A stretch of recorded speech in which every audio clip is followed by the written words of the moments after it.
This morning, we're asking the doctor about daylight saving time. It's been a few days, and there's some good and bad sides to that time change. Here to tell us a little bit more, we've got OSF Healthcare Director of Practice, Dr. Brian Curtis. Thank you so much for joining.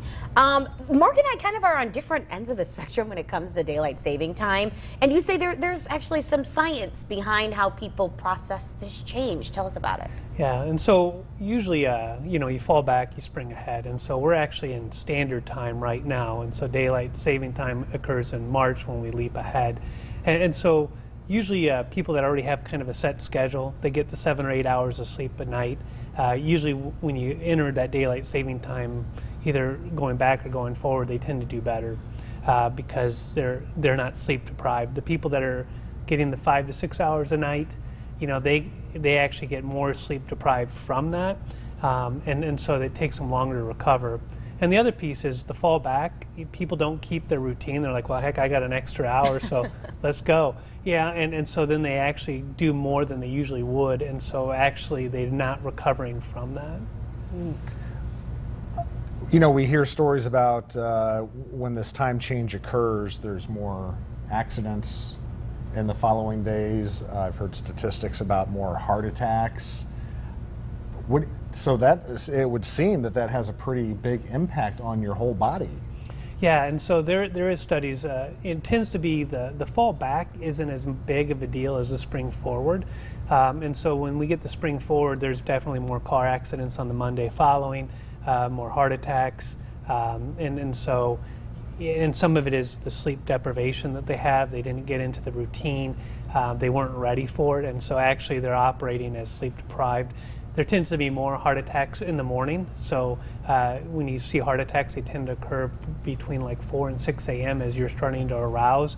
Your body is a little bit more prone to clot at that time as far as your blood, and so just moving that hour ahead again tends to make you more prone for that. So for the folks like myself that kind of struggle with this time, and you were mentioning it earlier, kind of the light, how it just kind of really puts you in a funk sometimes when you look up, it's 4 o'clock and it's already starting to get dark. What do you recommend for those individuals that are kind of struggling this time of year? Yeah, one is to get into a good routine. And so losing that light in the afternoon, if you have depression stuff, really kind of does impact people. But the light actually decreases melatonin levels, and so melatonin kind of helps you with your circadian rhythm.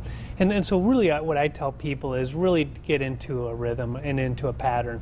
And if you get into that and get your 7 or 8 hours a night, then you shouldn't have an issue. So avoid a lot of caffeine, especially afternoon, avoid alcohol, exercise 5 or 6 hours before bedtime, not 35 minutes before you go to bed, and then get the bedtime routine. Put the screens down, turn the TV off, get the phone out of your room, read a book, take a bath, do something that's relaxing and getting you ready for bed, and that's kind of the best way to do it.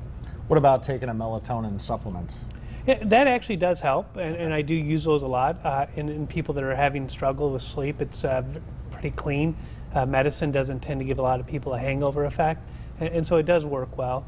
Every year we have this debate, should we have daylight saving time or should we get rid of it?